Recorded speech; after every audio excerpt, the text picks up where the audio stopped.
Donc ce qu'on a vu la dernière fois sur ce chapitre-là, c'est le fait que on avait vu qu'un processeur en général, il y avait un CPU, il y avait des unités de mémoire, et il y avait des périphériques. Okay, et ce qu'on allait voir avec ce chapitre-là, c'est le fait que, en fait, eh ben, selon comment vous organisez, comment vous agencez ces trois éléments-là, eh ben, en fait, vous allez tomber sur tel ou tel type de processeur. Donc on était passé très rapidement sur l'origine du processeur, le 4004, voilà. On avait fait un petit détour par-ci par-là, mais toujours est-il qu'on était arrivé à différentes architectures de processeurs qu'on avait classées dans les processeurs généralistes, dont l'objectif était surtout de faire du contrôle, de la supervision, et les architectures spécialistes qui, elles, étaient plutôt orientées algorithmie et calcul. Okay. Voilà.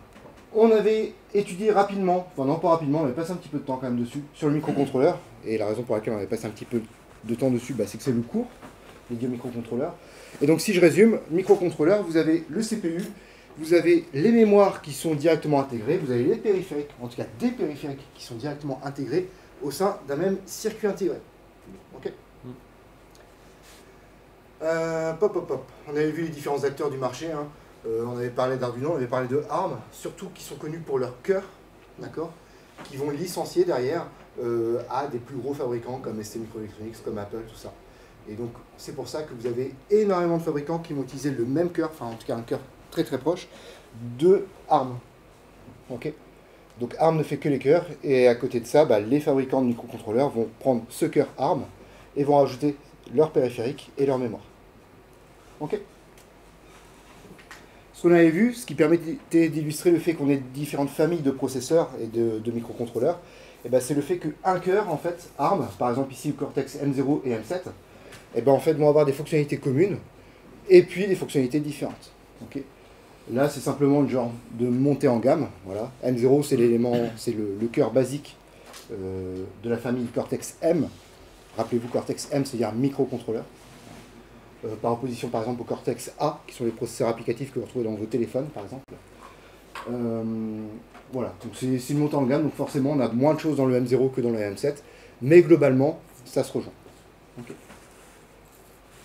ST qui drive un petit peu le marché, voilà. En tout cas, microcontrôleur, on avait vu surtout 32 bits. Sur les diapos suivantes que je vous avais montré, les micros plutôt orientés 8 bits, c'est du microchip et du Atmel. Et voilà. C'est globalement un petit speedrun de ce qu'on avait vu la dernière fois. Ça vous va? Yes. Donc il y a d'autres architectures que je vais essayer de vous évoquer très rapidement. Pourquoi très rapidement? Parce que l'idée c'est juste d'avoir un tout petit comparatif pour l'instant. Et ce sont des processeurs que vous verrez dans d'autres enseignements. Donc vous les verrez en détail à ce moment-là, pas la peine que je vous fasse le tout. À une époque, ce que je faisais, c'est que je faisais un gros chapitre qui avait vraiment la partie complète sur le microcontrôleur, sur GPP, sur GPU, tout ça. Mais bon, à l'époque, ça faisait beaucoup de feuilles imprimées. Maintenant, vu que vous êtes de moins en moins à réclamer les feuilles, peut-être que je pourrais laisser le chapitre complet, puis voilà, sauter les diapos, s'il y a besoin. Bref. Donc voilà. L'idée, c'est surtout de comparer, en fait, parce qu'à terme, au bout des 3 ans, ce que je vous ai dit avec moi, l'idée, c'est que vous soyez capable de connaître un petit peu les caractéristiques de tous les processeurs et de savoir lequel choisir, dans quelles circonstances. Voilà. Donc si je me mets sur le GPP, lui, par opposition au microcontrôleur, on avait dit, c'est surtout pour des systèmes embarqués. Les systèmes embarqués, c'est vraiment une application spécifique. Okay. Donc c'est-à-dire que le firmware qui va être embarqué dans un microcontrôleur va être relativement spécifique à son application. Et bien, General Purpose Processor, à l'opposé, son mot-clé, c'est la polyvalence. L'idée, c'est qu'il soit capable de faire à peu près tout. Je vous en ai déjà parlé, je crois, mais vous prenez un PC, il y a 15 personnes différentes qui vont acheter le même PC chez Carrefour ou chez Confo. Ces 15 personnes-là vont faire des choses différentes avec, quoi. Okay. Donc du coup, voilà, l'idée, c'est grande polyvalence. Ça va équiper la plupart des PC, je dis la plupart maintenant parce que depuis peu Apple est passé au M1, donc sa puce M1 qui est basée sur un cœur ARM, voilà, et qui est du coup pas basé sur de l'Intel ou sur de l'AMD. Okay. Vous avez peut-être entendu parler du jeu d'architecture, enfin de l'architecture x86 ou x64. Ouais. Voilà. x86. Ça vient du processeur 8086. En fait, si je vous fais la chronologie, il y a le 4004 d'Intel, il y a eu le 8008, il y a eu le 4040, le 8080, le 8086. Voilà. Ok. Et le 8086, en fait, c'est un processeur 16 bits.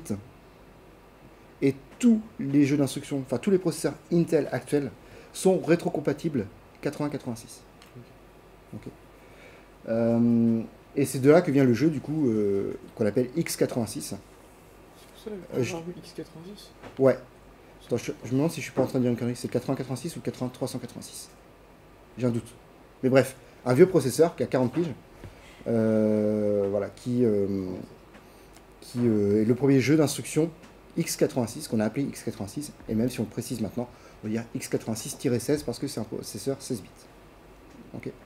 Et effectivement, c'est à cause ou grâce à ça qu'il y a le dossier X86 dans Windows. Donc X86, après avec les processeurs Intel, on est arrivé au 32 bits. Okay. Donc, on est resté sur ce qu'on appelle l'architecture X86. Et puis après, on est passé sur l'architecture X86-64, donc la version 64 bits de ce jeu d'instruction-là, qui, elle, a été portée par AMD. C'est pas Intel qui l'a mis sur le marché, c'est AMD. Intel a juste suivi. Et puis voilà. Donc des fois, on l'appelle X64, cette architecture-là. Son vrai nom, ce serait plutôt X86-64. Qu'est-ce que c'est dire? C'est dire que les processeurs Intel et AMD actuels, je vais parler des deux, hein, même si souvent on parle du jeu d'instruction Intel, parce que c'est Intel qui l'a créé, mais AMD le poursuit, le continue, en fait ils collaborent. Hein. Ils ont des accords commerciaux qui font que Intel peut utiliser les brevets de AMD et vice-versa. Sûrement parce que ce sont deux Américains et qu'entre Américains on se fout pas sur la gueule, on fout sur la gueule aux autres. Et donc j'en étais où? Ouais, bah, les processeurs actuels au final, les GPP, je sais pas si j'en parle là, c'est peut-être des processeurs qui sont ultra performants, peut-être, mais si vous ramenez la puissance de calcul à la puissance électrique consommée, ce sont les pires de tous. Voilà. C'est une usine à gaz, tout ce qu'il y a dedans, je sais pas si j'ai des diapos qui vont en parler après, la surface utile de silicium pour le calcul est vraiment très petite par rapport à la surface totale du die. Et du coup, ouais, ça consomme beaucoup. Ça, c'est notamment fait aussi, notamment lié au fait qu'il y a la rétrocompatibilité sur des processeurs qui ont 40 ans. Donc voilà. Un processeur actuel est capable de faire tourner un programme qui tournait sur un processeur d'ancienne génération. Voilà. Alors si je regarde un processeur... non, du coup, je vais pas avoir la diapositive.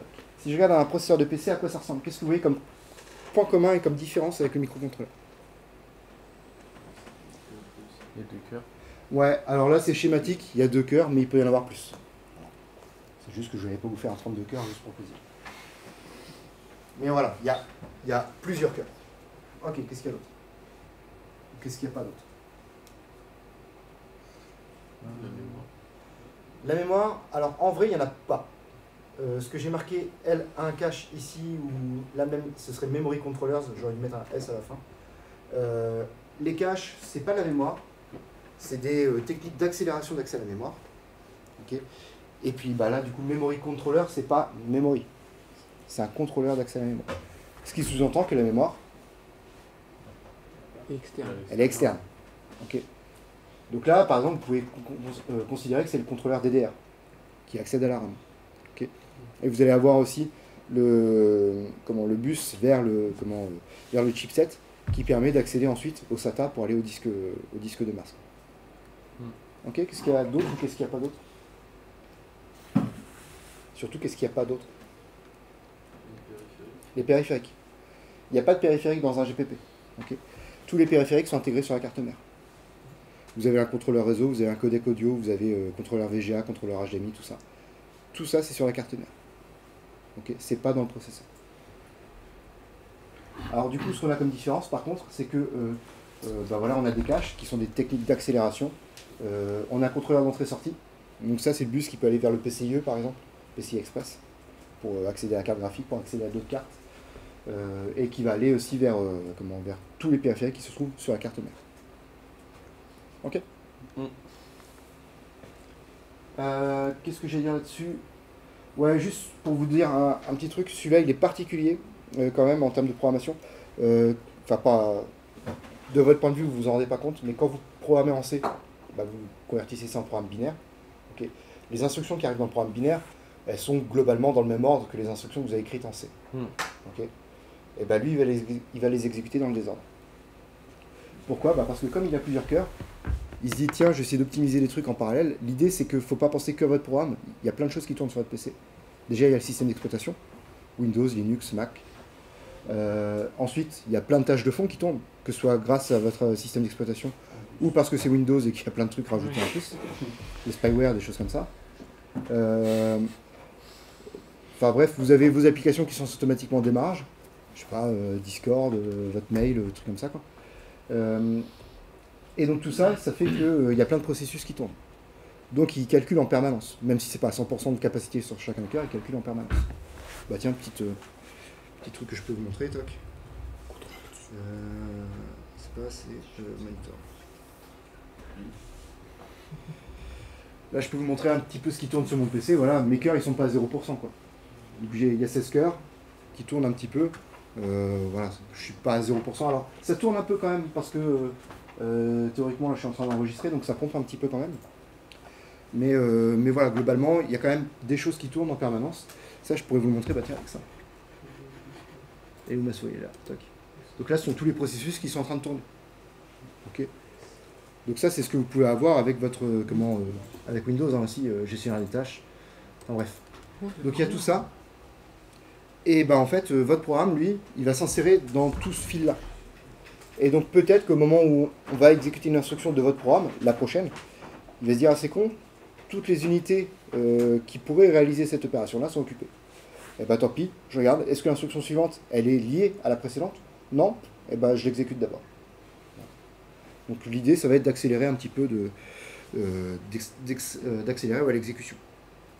C'est ce qu'on appelle un étage d'exécution dans le désordre, out of order. Il y a plein de choses aussi. On a parlé du pipeline très rapidement. Vous vous rappelez, notamment qu'on avait symbolisé avec le fait G-code execute rollback. Vous voyez ce que ça fait le pipeline? Bah si, on l'a vu un petit peu avec le CPU avant. C'est-à-dire que pendant que j'exécute une instruction, je suis en train de décoder la suivante. Je suis allé fetch celle qui est encore après. Peut-être avec un graphique, ce sera pas mal ça. Ça marche bien, c'est pour moi, je sais plus.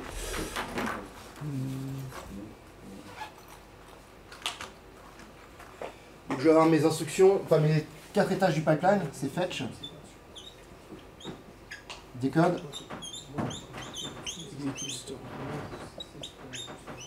execute et store.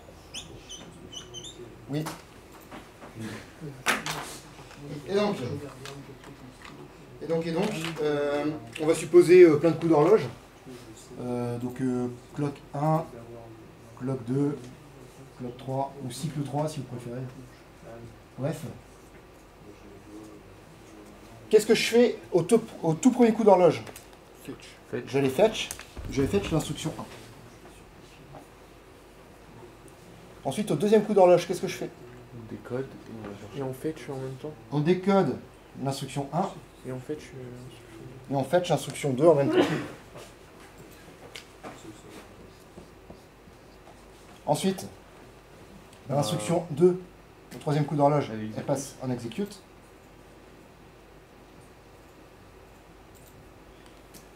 L'instruction 2, elle passe en décode.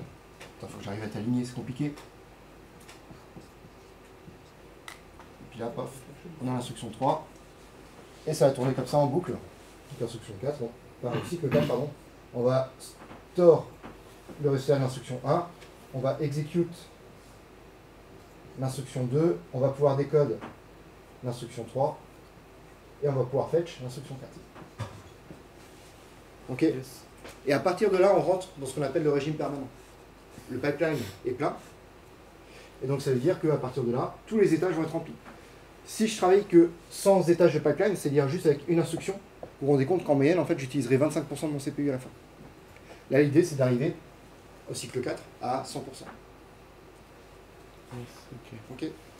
Et maintenant, je continue. Donc du coup, là, je viens chercher l'instruction 5. C'est un 5, ça. Instruction 5. Toc. Je refais encore un petit coup comme ça. Instruction 6. Et après, supposons qu'on a fini notre programme. Qu'est-ce qui va se passer? J'ai plus d'instruction à fetch. Et bien mon pipeline, il va se vider.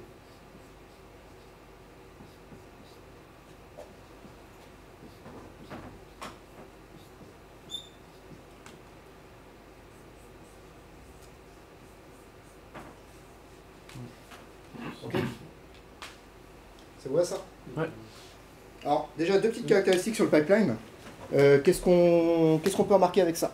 Quelle est la cadence de mon CPU? C'est-à-dire, tous les combien de cycles je sors une instruction?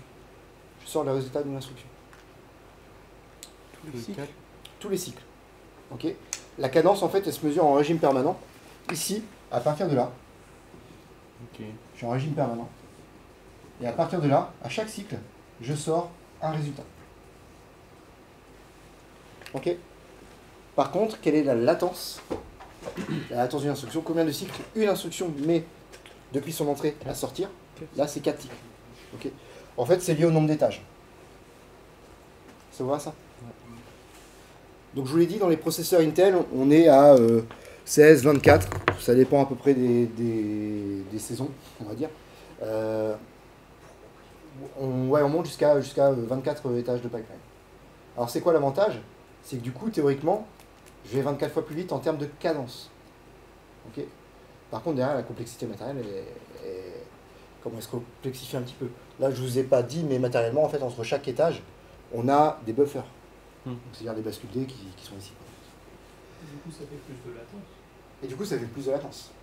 Parce qu'en plus, quand vous rajoutez des buffers, il faut prendre en compte le temps de transition, de transfert à travers l'étage en question.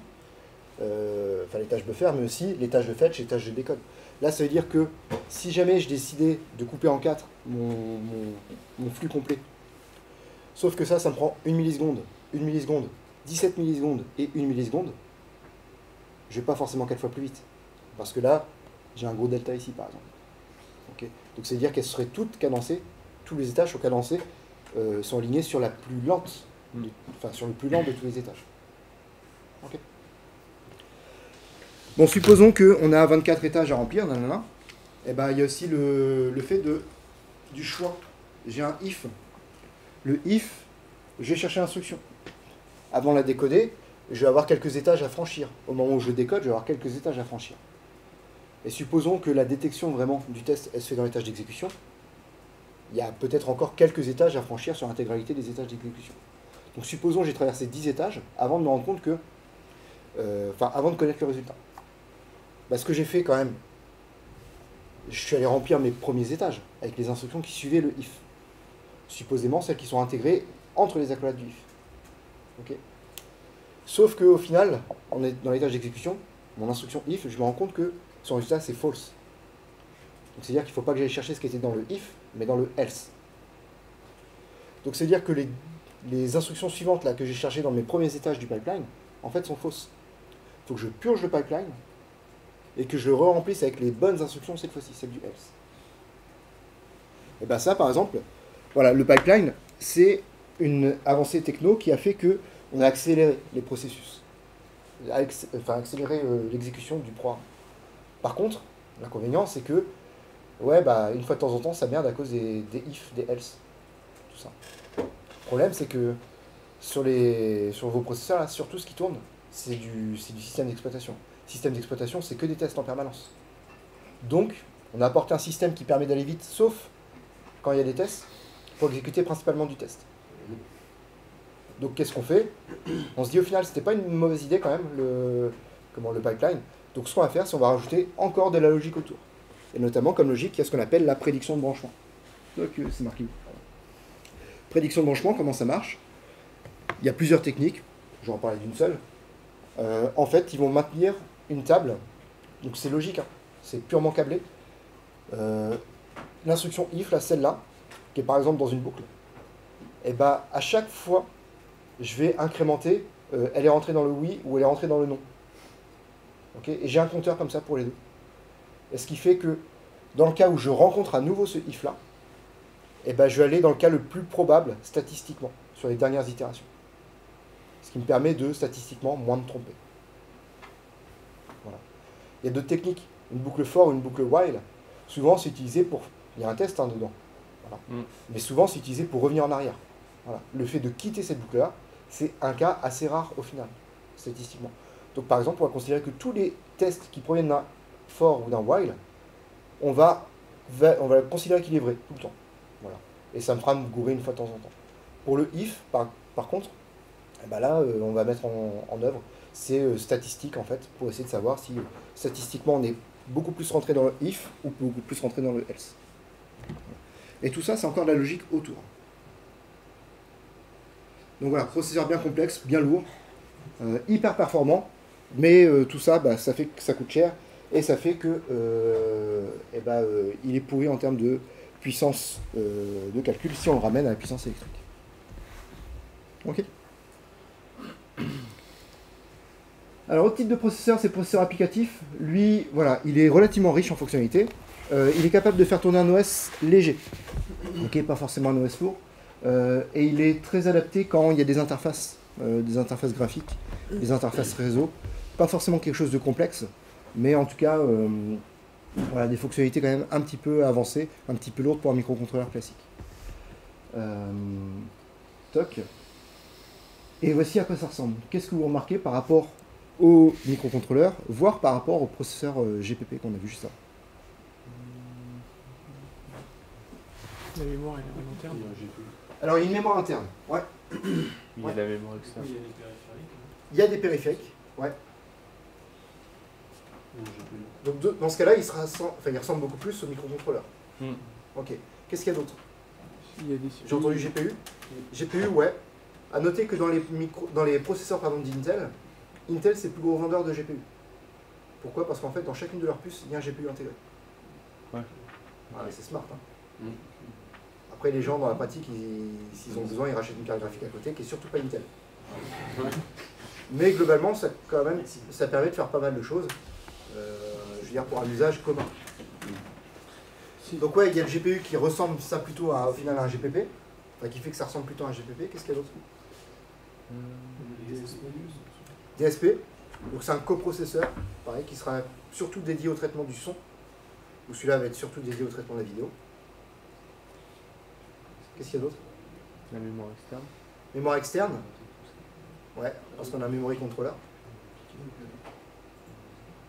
Il y a 2 caches. Il y a des caches, ouais. Donc les caches, je vous en parle pas cette année, hein. Je vous expliquerai ça plutôt l'an prochain. Mais ouais, il y a des caches, donc ça ressemble plutôt au GPP. Et puis il y a Plusieurs cœurs. Il y a plusieurs cœurs. Le GPU, c'est ça qu'on appelle un chipset ou... Non. Chipset, alors, la description a évolué avec le temps. Avant, le chipset avait un North Bridge et un South Bridge. Donc en fait, ce sont deux composants. Le but, c'est de faire une traduction de protocole, n'importe quel protocole, vers le protocole qui va vers ton microcontrôleur. Je sais plus, c'est HBI. Je sais plus. Bref. Et le North Bridge était dédié aux composants ultra rapides, donc DDR et PCI Express par exemple, alors que le South Bridge est dédié aux composants supposément lents, donc USB, réseau, qu'est-ce qu'il y a d'autre, SATA. Voilà. Et maintenant le North Bridge a été absorbé par le processeur, donc c'est-à-dire que c'est le processeur directement qui s'occupe des protocoles rapides. Par contre les protocoles lents, il dédie toujours ça à un autre composant externe. Donc voilà, le chipset considère que c'est juste, je rassemble tous les bus qui sont sur la carte mère et j'en fais un qui va vers le processeur. Et du coup, ouais, au final, vous vous rendez compte que ce processeur-là, c'est un petit peu un hybride entre le microcontrôleur et le GPP. Okay. Alors pourquoi microcontrôleur? Parce qu'effectivement, il y a la mémoire interne, elle est là. Donc c'est-à-dire que dedans, je peux avoir un petit firmware, je peux avoir un petit peu de RAM, tout ça. Par contre, en pratique, si vous ouvrez votre téléphone et que vous regardez à l'intérieur, vous allez avoir aussi de la mémoire externe. Okay. Notamment quand vous prenez un téléphone, c'est marqué 64 Go de mémoire. C'est pas la mémoire qui se trouve à l'interne au processeur. C'est un composant qui se trouve à côté. Voilà, on a plusieurs cœurs, donc qu'est-ce que je vais dire là-dessus? Des fois, c'est des cœurs hétérogènes, c'est-à-dire que c'est pas forcément un Cortex A7 et un Cortex A7. Ça peut être un Cortex A7 et puis un 0 ou un M0 même des fois. Ça peut être hétérogène. En gros, il y en a un qui va vraiment faire tourner l'OS et l'autre qui va faire tourner peut-être un petit peu ce qu'il y a à côté, tout ce qui est GSM, Wi-Fi, tout ça. Qu'est-ce qu'on a d'autre? Voilà. Et des périphériques, il y en a quelques-uns, sans s'interdire le fait d'en avoir sur la carte mère aussi de votre téléphone. Voilà. Donc c'est clairement l'hybride entre les deux, quoi. Ok. Si je dois aussi les comparer d'un point de vue système, le microcontrôleur, il coûte pas cher. Le processeur applicatif, il coûte un peu plus cher. Le GPP, il coûte v'là cher. C'est un terme technique. Et puis derrière, vous avez aussi, par exemple, le routage. Qu'est-ce que vous devez rajouter autour du microcontrôleur? Quasiment rien. Autour du GPP, quasiment tout. Ok. Et autour du processeur applicatif, un peu de choses. Ok. La RAM que vous avez rajoutée, elle est sous format SSOP, donc c'est du CMS classique, c'est pas un truc violent, quoi. Si je reprends le microcontrôleur, le PCB est relativement simple, du simple couche, ça peut suffire. Pour du processeur applicatif, il faudra au moins du 2 couches, peut-être un peu plus, justement si vous voulez communiquer avec la RAM. Et puis sur les cartes mères de PC, là c'est beaucoup plus de couches, avec vraiment des contraintes assez fortes, hein. On l'avait dit, notamment par exemple la longueur des pistes. Il faut que toutes les pistes qui parlent avec la RAM aient la même longueur, par exemple. Donc il y a tout ça, plus les notions de découplage, de lissage du courant, de la tension, tout ça. Voilà. Ce qui fait que faut pas penser que non plus en termes de processeur, même si c'est ce que je vais vous enseigner, je vais surtout m'axer là-dessus, mais il faut penser au système dans son ensemble. Voilà. La complexité du système fait que on va peut-être devoir se contenter d'un microcontrôleur pour arriver à le maintenir, parce qu'on n'a que ça comme ressource dans l'équipe d'ingénieurs qui est autour. On n'a pas les compétences, on n'a pas envie de sous-traiter. Enfin, il peut y avoir plein de raisons qui font que on va partir sur telle ou telle solution, mais pas en prenant en compte que le microcontrôleur, enfin que le processeur, mais en prenant en compte l'intégralité des composants que je vais devoir ajouter autour, la complexité du PCB, l'intégration que je vais avoir, tout ça. Et la consommation. Maintenant, très rapidement, je vais passer au processeur plutôt classé comme généraliste, spécialiste. Voilà, spécialiste. Le DSP, Digital Signal Processor. Vous allez faire du TNS, vous n'avez pas fait? On a Vous avez déjà fait. Voilà. TNS en anglais c'est Digital Signal Processing. Et vous avez le composant, le processeur qui est dédié à ça. Okay. Si vous remarquez ici, outre le fait que ce soit imbuvable, une particularité sur tous les termes de cette expression-là. Il y a beaucoup de sommes. C'est des sommes de, si vous regardez ici. Alors, j'essaie de mettre entre les deux. C'est des sommes de produits. Ok, vous avez pas. Alors oui, il y a l'exponentielle, mais au final, la plupart des, si vous reprenez le cours de TNS, du coup, la plupart des filtres que vous allez voir, enfin un petit peu tout, convolution, corrélation, tout ça, c'est les sommes de produits. Okay. Vous reprenez vos formules, vous allez voir, c'est les sommes de produits tout le temps. Okay. Et ben, la somme de produits étant au final une opération extrêmement répandue en traitement numérique du signal, on s'est dit, plutôt que de dire, de demander au programmeur d'écrire cette formule-là, au final, là, je pourrais avoir une seule opération qui s'appelle somme de produits. Okay. Donc elle s'appelle sum of product. Alors, plus souvent, quand même, on la rencontre sous le terme de MAC, multiply accumulate, et c'est une instruction. Une instruction dans le jeu d'instructions, ça veut dire quoi? C'est-à-dire que oui, cette opération elle est accessible, mais elle est accessible pourquoi? Parce qu'on l'a câblée matériellement. Okay. Ouais. Donc matériellement, l'opération de multiplication-accumulation, elle est gravée dans le processeur. En fait, un DSP, c'est un microcontrôleur avec quelques gravures en plus qui font qu'il y a des fonctionnalités de traitement numérique du signal qui sont intégrées dedans. Okay. Et ça permet de faire quoi? Ça permet de faire ces mêmes calculs bien plus vite. Et donc le surcoût engendré par cette gravure supplémentaire, hein, parce que je fais du matériel un peu plus complexe, forcément ça coûte un peu plus cher, ça prend un peu plus de place, tout ça. Et bien cette gravure supplémentaire, au final, on la rentabilise en se disant, ouais, mais par contre les calculs on les fait super vite, ça va être intéressant pour tes applications. Donc très utilisé par exemple dans les applications radar. Radar où là vous avez plein de flux relativement simples, mais plein de flux qui viennent. Il faut arriver à extraire par contre le signal utile du bruit qui est dedans. Il faut arriver à mesurer plein de choses, des choses assez sensibles comme la phase par exemple. Donc tout ça en fait, ça peut être, enfin, c'est vachement utile d'avoir un processeur qui soit uniquement dédié à ça et qui soit très très rapide.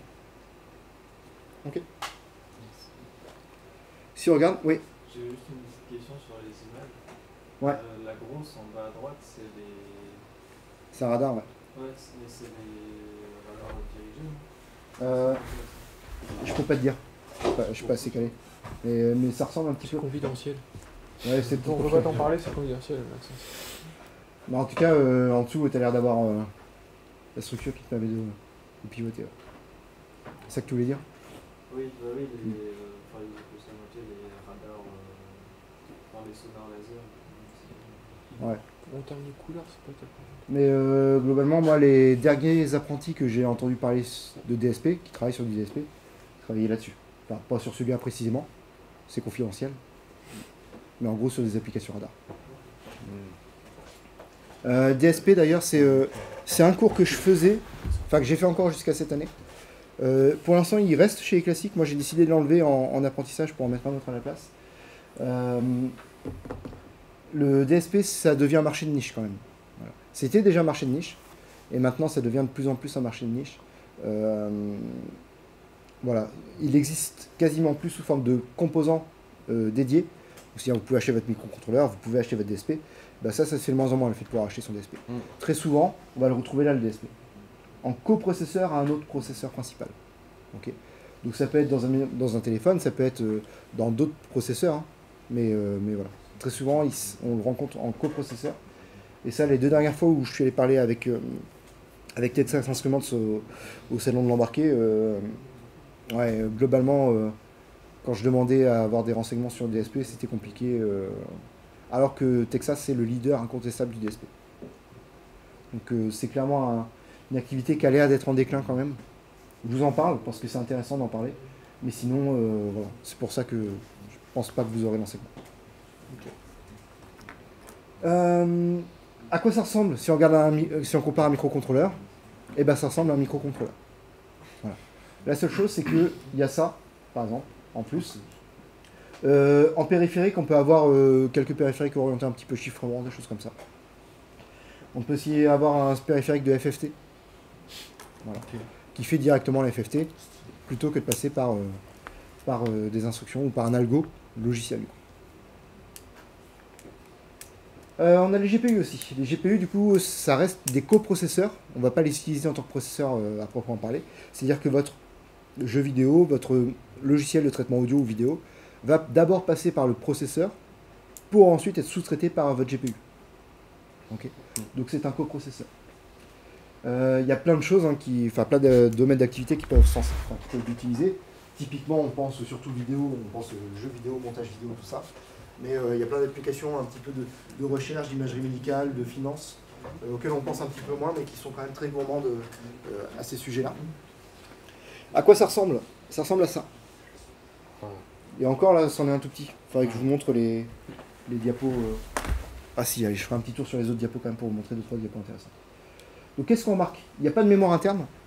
Il n'y a que des contrôleurs mémoire et de la cache éventuellement de l'interne. Mais ma définition de la cache, c'est que c'est pas une mémoire. Ce qu'on peut remarquer, c'est qu'il y a plein de CPU. Il y en a plein, qui sont rassemblés sous forme de clusters. Et c'est ce qui va permettre d'avoir un traitement massivement parallèle. Et allez, je vais vous montrer ces diapos-là parce que elles sont bien, c'est pas parce que je les ai faites. Enfin, un petit peu quand même, mais...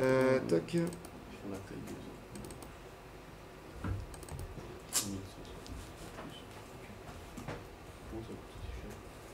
Il est où?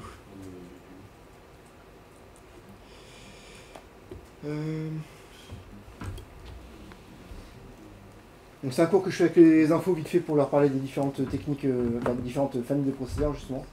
Donc il y a des choses en commun, je vais zapper. Il y a beaucoup de choses en commun.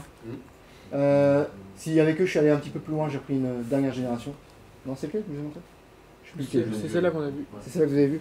Bon bah vous étiez déjà à jour là. Top, j'avance. Ouais, les mêmes, hein, je me fais lâcher.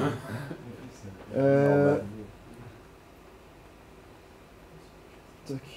Ouais, donc ça on avait vu. Sur le GPP du coup, voilà. Ici vous allez avoir vraiment l'historique. 4004, 8008, 8086. Donc ouais, c'est bien lui le premier processeur. Donc 78. Voilà, pour vous donner un ordre de grandeur. Donc pas loin de 50 piges. 8086 qui est le premier 32 bits. Le Pentium, le Core de Duo qui est le premier multicore. Et ensuite, hop. Et ensuite, ah oui. Et puis en même temps, AMD qui fait du x64. Donc ça c'est pour la petite histoire. Voilà, c'est ça qui est intéressant. Si je prends ce processeur là, on peut voir les structures assez facilement. Là on va voir des caches. Là on a les cœurs qui sont là. Et sur les extrémités, sur les bords, on a les accès vers l'extérieur. Donc contrôleur mémoire, contrôleur PCIe et contrôleur. Là évidemment on vient sur le chipset qui est ici, tu vois, maintenant, mais qui est vraiment fait juste pour la communication relativement lente. Je mets relativement, parce que ça commence quand même.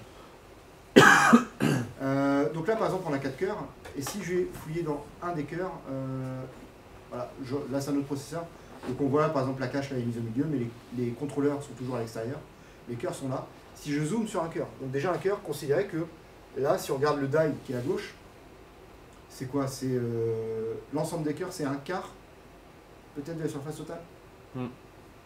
Voilà. Et maintenant si je zoome dans un cœur, déjà on peut retrouver ça. On peut retrouver le pipeline. Fetch, décode, execute. Okay. Alors d'abord, en fait, tout va être stocké dans la L2. La L2, c'est une mémoire qui va contenir les données et les instructions. Okay. Et ensuite, elle va être séparée en L1 données et L1 programmes. Donc la première contient les données et la deuxième contient les instructions. Donc là, j'ai les instructions, je vais essayer de les comprendre. Là, il y a le Memory Ordering Execution, il y a une unité de prédiction de branchement qui est ici. Il y a Out of Order Scheduling, donc qui va planifier que je peux exécuter des instructions dans le désordre. Et au final, l'exécution, elle se fait où vraiment? Elle se fait là. Allez, je vais être sympa, je vais quand même prendre le décode avec ou l'instruction avec. On va dire c'est 1/3. Donc la surface utile, c'est 1/3 d'un cœur qui eux-mêmes ensemble constituent 1/4 de la surface totale ici. Donc en gros, 1/3 fois 1/4, 1/12e. C'est-à-dire vous avez moins de 10% de surface utile d'exécution dans ce processeur. Tout le reste, c'est des techniques d'accélération. La cache, c'est une technique d'accélération, d'accès à la donnée, qu'on retrouve ici, Unité de prédiction de branchement, l'unité de pagination, l'unité d'exécution dans les ordres. Tout ça, voilà, c'est rajouté pour accélérer en fait le traitement. Ok. Leader mondial de la fonderie, c'est TSMC. Voilà, une usine à plus de 10 milliards en Allemagne qui va se lancer. Voilà. Quand je vous disais que c'était plusieurs centaines de millions, une ligne, ça fait cher la mise à jour quand même. C'est un peu jaune chez eux quand même. Oui, parce qu'en fait, tout est sous... les UV sont filtrés. Ok. Ouais, non, c'est en fait... les UV sont filtrés parce que... T'as déjà fait un PCB? Ouais. Bah, t'as la résine photosensible. Oui. Et bah là, c'est exactement pareil. Donc du coup, aucun UV, tout est comme ça. Ouais. Les mecs, ils sont blancs, quoi. Ah bah oui. Ouais. C'est pas le Danemark pour l'instant qui est un peu leader Non, Pays-Bas, non. Bah, c'est ASML, mais c'est les machines aussi. dans la création de Dans la fonderie de puces? oui. Non, c'est TSMC, de loin. C'est pas les Pays-Bas. C'est plutôt les machines, je crois. ASML, c'est. Ah, c'est peut-être les machines, ça je sais pas. ASML, Mais en c'est- termes de fabrication de circuits intégrés, c'est TSMC. Ouais, mais du coup, ils sont pas. Moi, vous savez pas dans quel pays ils sont basés. Ils sont à Taïwan. TSMC, c'est Taïwan Semiconductor. Oui. Et justement, c'est source de tension un petit peu parce que Taïwan, Ah vous n'êtes pas oui. censé savoir, Ouais. enfin, vous n'êtes pas censé savoir que la Chine a un petit intérêt là-dessus. Et du coup, voilà, il y a quelque chose qui est très tendu. C'est pour ça que, en plus, avec le Covid, ça a fait peut-être penser à certains, je pense à l'Europe, ouais, si jamais ça sont sous embargo chinois. Alors peut-être que nous, ça va à peu près, mais les États-Unis, eux, par contre, en ce moment, ils réindustrialisent à fond aussi. Intel et TSMC, justement, vont faire une co-entreprise, je crois, aux États-Unis pour avoir leur fonderie commune. Et l'idée, c'est que les États-Unis, eux, ils se disent peut-être TSMC, ça va être dur à garder chez nous. Garder chez nous, ça veut dire avoir suffisamment d'armées à côté pour pas que la Chine y arrive. Enfin, ça, je pense que c'est surtout la stratégie Trump. Je sais pas si les autres veulent mettre frontalement leur bateau en face de la Chine, quoi. Bref, voilà, ils refont aussi beaucoup chez eux pour ça, quoi. Je veux dire quoi, le logo? Le logo, si, bah si, il est très pertinent ce logo. En fait, ça, c'est ce qu'on appelle un wafer. Donc, le wafer, c'est une Ah oui, galette. ok, ok.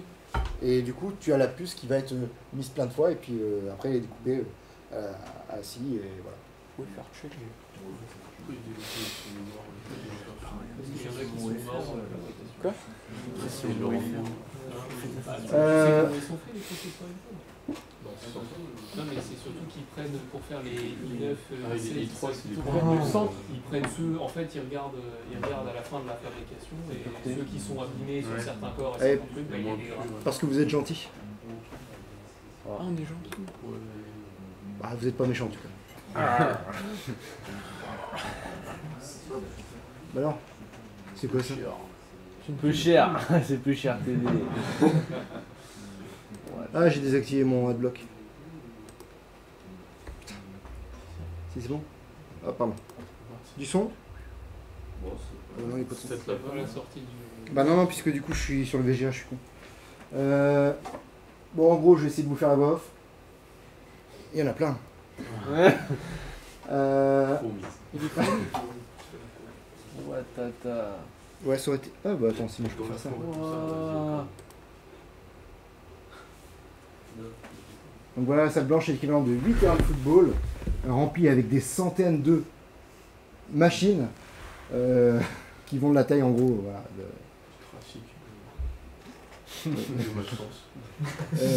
Watata. alors, par exemple, Extreme UV Light photolithographie, c'est justement avec la longueur d'onde extrême UV, donc vraiment très très petite, qu'on arrive à avoir des finesses de gravure qu'on a actuellement, quoi. Donc la longueur d'onde de l'UV, elle se rapproche de ça, quoi. Et donc le masque va être appliqué plein de fois sur un wafer. Donc le wafer, c'est la galette comme ça. Ouais. Plus la wafer est grande, bah, plus je peux mettre de plus dessus en une seule opération. Donc c'est vachement avantageux. Par contre, c'est assez sensible. Oui je sais, mais dans ce cas-là, pourquoi ils les font pas en pavé pour avoir des carrés et pas perdre trop de matière sur les côtés? C'est dû à la fabrication du lingot. ouais. Tu sais, c'est ce cylindre qui tourne pour faire un matériau avec un seul cristal. Non, Et- mais je sais que c'est bon. Oui, Et de effectivement. toute façon, même sur un Il y a de la couche. un carré, en fait, que ce soit le dopage, que ce soit d'autres opérations, ça va pas être parfaitement homogène, ce qui fait que les bords de toute façon vont être rognés quoi qu'il arrive. Ouais, mais je me disais peut-être qu'on en perd un peu moins en se mettant au carré. Ouais, moi je me dis qu'avec les millions et les milliards qui sont mis en jeu, ils ont réfléchi déjà. Ok, et là du coup je vais zapper un petit peu. 7 ou 22. Il y avait une machine d'ASMR, voilà. C'est énorme, hein. 350 millions d'euros. Ouais, non, on va aller directement là, 22. C'est ça, là. C'est 22 combien? Ouais, hop. Le truc Et là, du coup, les nouvelles machines, je sais pas quoi. Il y a effectivement ce que vous disiez tout à l'heure. Allez, thank you, ouais, super.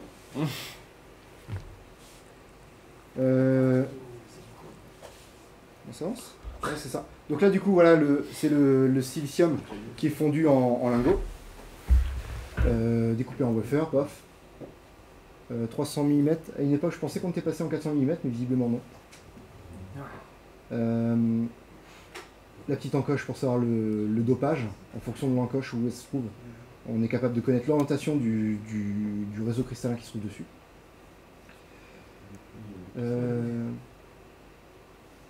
Voilà, donc ça c'est le wafer juste brut, 100 $. Et une fois fondu, il coûte 1000 fois plus presque. Donc ça vaut plus cher que l'or, une fois au point. Ah ouais. Ça n'a pas un rendement un peu nul. Le rendement est pas si nul, hein. Bah TSMC, voilà, ils assurent bien. Et là justement c'est ce que je t'en ai parlé, ça. Là forcément il peut y avoir des défauts. Il y a un gimmick. My bad. Des crottes de nez qui s'est perdu. Et là du coup en fonction de la densité de défauts on va dire, c'est comme ça qu'on détermine les I3, I5, I7, I9. Les i3, c'est juste des pouces sur le crâne. C'est juste qu'il manque des cœurs en fait. Bah oui. Ok. Ok, stylé, ouais. Il y a UI3. Alors ce qu'il faut bien comprendre, c'est que C'est pas pour- là vous voyez un cœur qui est complètement désactivé. En réalité, il n'est pas entièrement désactivé. C'est éventuellement certaines fonctionnalités en Oui. interne qui vont être désactivées. Ce qu'il faut comprendre aussi, c'est que pour arriver à se dire, tiens, je peux le vendre en i3, ça veut dire qu'ils ont rajouté de la logique en plus pour arriver à désactiver des fonctionnalités sans compromettre l'intégrité du système, quoi. Enfin, voilà.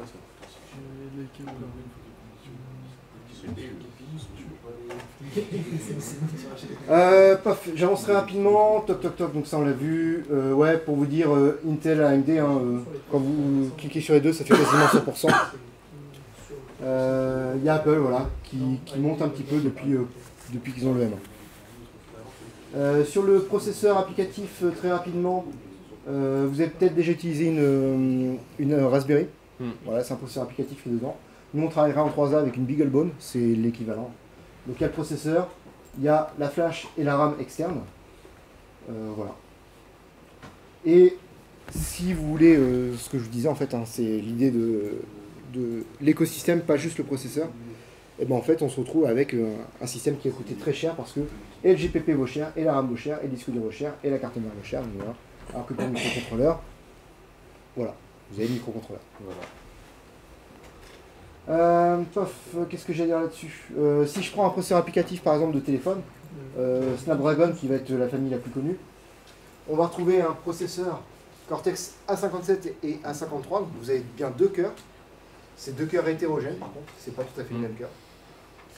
Vous avez un DSP qui est là, vous avez un GPU qui est là, vous avez toutes des fonctionnalités déjà un petit peu, donc là ça rentre dans la partie périphérique, qui est orientée géolocalisation ou téléphonie par exemple. Un petit peu d'USB, des choses comme ça. Ok.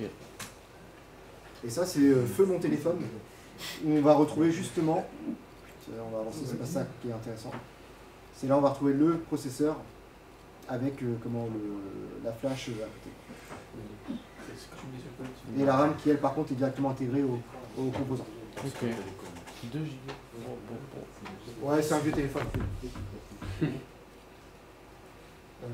puis voilà. Ouais, non, ça c'est pas ce qui est le plus intéressant, mais bref.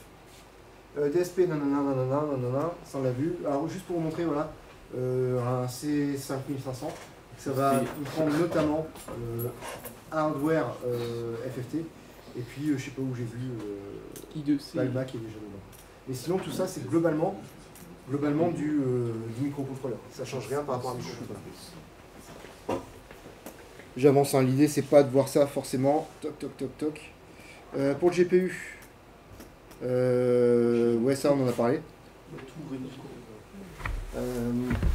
Qu'est-ce qu'on a? Toc. Ah ouais, c'est ça que je voulais vous montrer. Cette partie là, ouais, cette partie.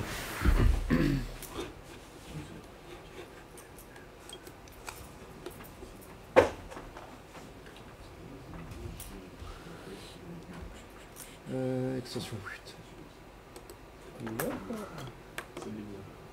Hop. Ça recharge la page. Allez. Voilà. La classique.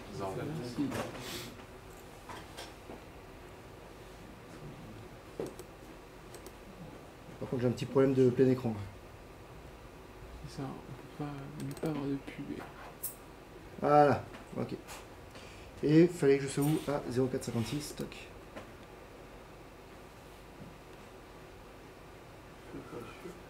Et où la timeline? C'est Minecraft ça. Ça peut pas rien avec. Alors du coup, pour vous dire que même à l'intérieur d'un GPU, au final, vous allez avoir plein de cœurs qui vont avoir des rôles différents. Voilà.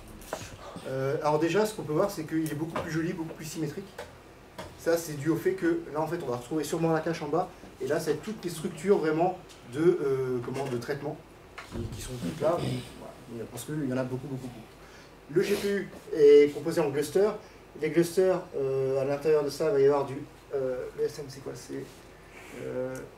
je sais plus. Streaming multiprocesseur. Et à la fin, il y a encore, à l'intérieur, il y a encore d'autres éléments qu'on va retrouver. Voilà. Donc les Ray Tracing Cores, c'est notamment pour tout ce qui est lumière, par exemple. Tout ce qui est projection d'ombre, tout ce qui est réflexion sur les objets, tout ça. Après, vous avez les tensors qui sont en gros des produits qui sont des unités qui sont capables de multiplier des matrices entre elles. Et puis les cœurs CUDA, eux, qui sont vraiment du calcul pur. Façon de dire ça. CUDA, voilà, du calcul pur. Tensor, produit matrice. Et Ray Tracing pour faire de la projection lumineuse. Donc forcément, vous voyez, ils ne sont pas forcément dans la même quantité, dans les mêmes proportions sur le processeur. Ça dépend des besoins en fait. On ne va pas mettre autant d'un que de l'autre si jamais j'ai 3 fois plus besoin de cœur CUDA que de faire du calcul que de faire des produits de matrice. C'est avec ces produits de matrice, d'ailleurs, c'est Tensor, ici, qu'on a commencé à faire de l'IA sur GPU. En fait. C'est stylé. Ça, c'est stylé. Et juste pour vous donner une petite idée, là, on va mieux le voir après. C'est là. Donc ça, c'est un GPU. Pardon, c'est une carte proposée par Nvidia qui intègre un de ces GPU. Alors, on est à 21 teraflops. Alors, en vrai, si je me mets en double précision, ce qui est plutôt l'utilisation, c'est 5 teraflops. Vous voyez ce que c'est? Pardon? Ouais. Flops, c'est floating operation per second. Donc il fait... Tera, c'est quoi? On est en millions de milliards? Ouais, c'est ça. Millions de millions. 1000 milliards. 5000 milliards. C'est bien. Hein. Rappelez-vous, c'est 90 kg instructions par seconde pour le 4004. Par contre, on est à 300 watts quand même. Hein. Ah bah oui. C'est un chauffeur. Alors, ça, du coup, c'est un streaming multiprocesseur. Donc on retrouve justement les cœurs ici, on retrouve les DP units, ce sont les dual précision, les doubles précisions. On a les architecture stored, les special function units. On a des registres qui sont là pour faire les calculs assez près. Voilà. On a les instruction buffers qui sont là pour récupérer les instructions, savoir quelle instruction je vais réaliser. Et ça, c'est un des éléments que vous voyez là. J'aime bien me rendre compte un petit peu de la complexité avec tout ça. Ah, ça consomme. Ouais. 300 watts. Bah oui. Hein. Pour vous donner une idée, par exemple, alors on voit pas ici, on a 8 Tesla du coup, qui vont intégrer des cœurs à l'intérieur, un terabit un SSD de 7 Tera pour pouvoir avoir toute la donnée, et puis on a une ALIM de 3200 watts. Non. Donc ça c'est typiquement pour les applications très gros serveurs. Comment ça tirer? Ouais, ça commence à tirer. Nvidia du coup, ouais, leader incontesté en termes de performance. Pourquoi la photo Parce qu'il faut bien illustrer mon propos. On a aussi un processeur dont je ne vous ai pas parlé, moi, mais qui arrive pas mal maintenant, c'est le NPU. Et je pourrais même le rajouter dans l'embarqué parce que ça arrive justement dans l'embarqué. Ce sont des Neural Processing Unit, donc avec directement... Non, le FPGA il est encore à perdre. Mais là, tu as directement le réseau de neurones qui est câblé dedans. Ah non, mais c'est pas un FPGA où on câble la matrice du réseau de neurones, non? Alors à l'origine, ça se faisait comme ça, mais maintenant, tu as le processeur qui est directement fondu comme ça. Ouais. Ouais. Alors tu peux le retrouver dans pas mal de processeurs, d'ailleurs, pas en tant que lui processeur propre, mais en tant que... Il est là. En tant que coprocesseur. Ici, vous avez votre microcontrôleur, et à l'intérieur, vous avez un DSP par exemple. Vous avez de la SRAM, vous avez un GPU intégré. En fait, c'est un processeur, un microcontrôleur, plus de DSP, plus un GPU, plus un NPU. Donc il y a de quoi faire aussi. Je crois que c'est ça qu'on utilise pour aller faire la INXP Cup, une course de robotique qu'on va tenter de se faire prochainement. Et à quoi ça ressemble? En fait, toutes vos couches du réseau de neurones peuvent être directement implémentées directement sur le processeur. Ok. Ça, c'est un hat qui va sur Raspberry, pour info. Voilà, vous pouvez équiper votre Raspberry d'un coprocesseur NPU. Toc. Et puis voilà, l'idée c'est un petit peu la même chose. Surtout, c'est de faire des tenseurs en fait, donc la multiplication de matrices.